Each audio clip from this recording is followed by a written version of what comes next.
Welcome back. Now, chances are that you may have very little or no data right now, and that makes sense because we just created our Google Analytics account and set up our tracking. But in order for us to analyze and learn from the data, we're going to actually need data to work with. But luckily for us, Google is happy to give us a demo account that gets plenty of traffic and has an e-commerce connected to it. And that e-commerce and website looks like this. So Google has an official merchandise store, and of course they have connected this to Google Analytics. I mean, it's Google.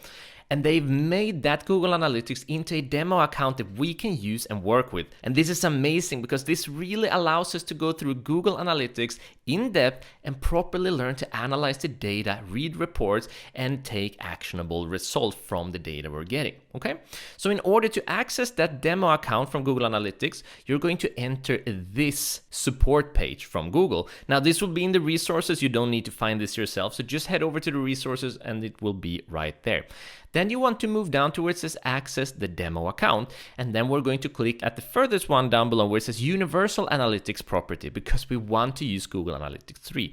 Don't worry, you'll get all of them, but we're gonna use Google Analytics 3. Just a quick note here though, you might have noticed that I'm in incognito mode, and the reason for that is if you have multiple accounts associated with your Gmail that you signed up with, when you click here, you're actually going to be logged into your main account that you have associated with Google Analytics, and that's a problem if you want to be using this account specifically and add the demo account there. So if you have multiple Google accounts associated with the Google Analytics that you just set up, then in order to get the demo account on this specific account, you need to log into Google Analytics in incognito and just access everything from there. It's super simple. So once you're here, we're just gonna click on this link and check it out. Check out all the data that we suddenly have in our account, okay? So this is our new Google Analytics account, or rather it's the demo account that's been added to our account.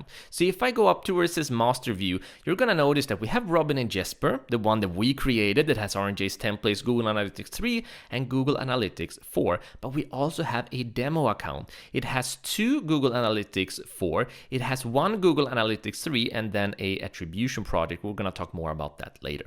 So we're just gonna head in over here and use Google Analytics 3, and this is what we are going to be working with, and we're always going to be using the master view. So this gets a lot of data for us to work with. If we go into real time and see who's actually on this website right now, we can see that it has 12 people, 13, 14 that's visiting the page right now. And if I go back to audience and overview, and you can see that in just the last week it's had over 14,000 users. There's a ton of data here that we can use, that we can read from, that we can understand actionable steps that we could take from the data we're getting, which means that you can learn everything you need about Google Analytics so you can apply this to your own data and your own business. Fantastic. So if you don't have any data, make sure that you access this demo account, and then I'll see you in the next lecture where we're going to go through basic navigation and really get started. See you in the next lecture.